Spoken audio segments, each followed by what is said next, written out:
Hello and welcome to the Conscious Parenting newsletter. Today we're going to talk about this magical element, water. It's so fundamental to human existence, and for thousands of years we've respected it and kept it on the number one elemental list, with fire, water, earth and air being core in the creation of the world and everybody, all the people. We know that the body is 70% water, and we understand that plants and animals, everything thrives when there's water available.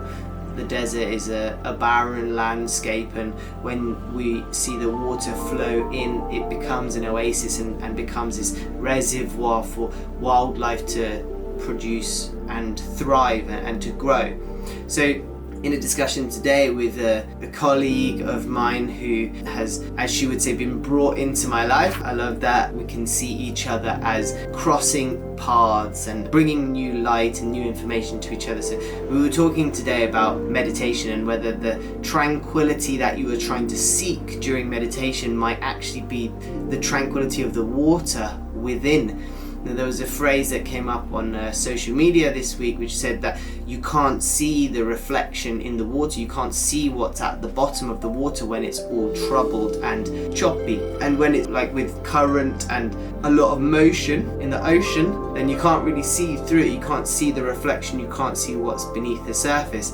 But as soon as you let that water still, then you get a lot more information, you get clarity, you get to receive that peace and that feeling of tranquility. So what I was wondering with my friend, whether the meditation practice and the tranquility that we seek through meditation is actually just the water molecules that we're trying to relax. We're trying to bring the energy down in the water, that we're trying to allow the water molecules to flow and to soothe and to communicate their energy and their vibration in a comfortable, tranquil, soft, passive manner.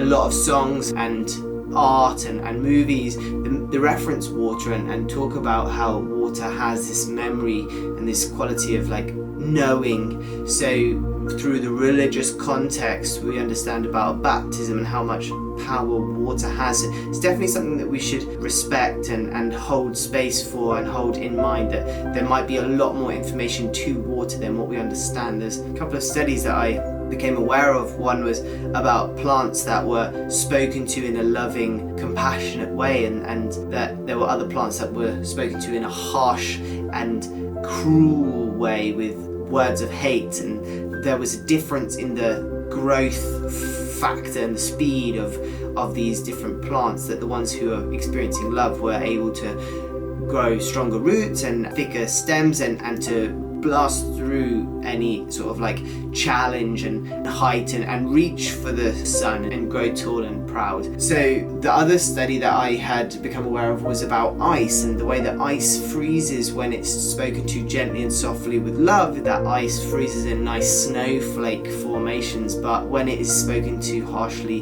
with words of hate, that it freezes in this jagged ice sculpture, Narnia Ice Queen-esque kind of like pointy edges with rough outlines and without geometry. It requires the piece into geometry and to sort of like divine maths in the way that it freezes.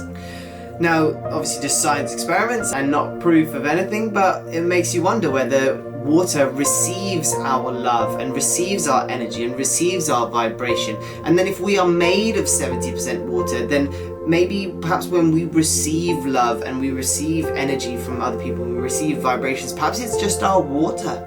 Maybe it's just the water that receives that, and actually we take a lot of credit for it being the matter.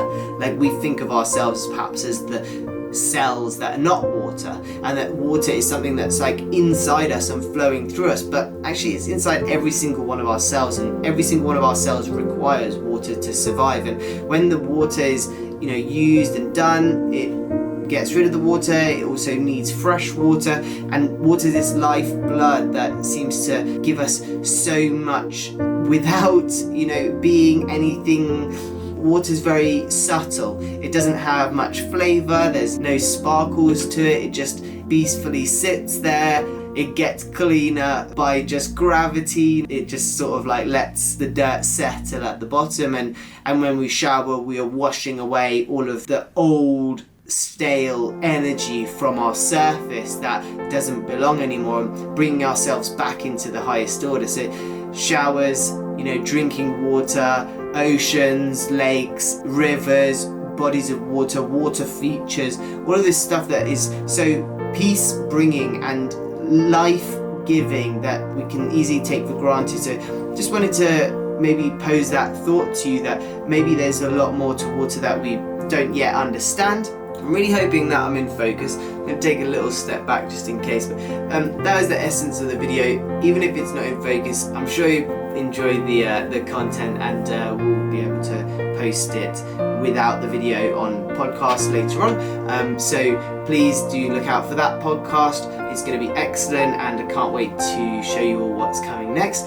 We've got 2 guests already lined up. They're both very excited, one being this friend from today. So please stay in tune, subscribe to the YouTube channel, follow us on social media, and make sure you like and comment below your thoughts about water. Can't wait to read them, and I'll catch up with you very soon. Bye everyone, my name's Rupin, speak to you soon.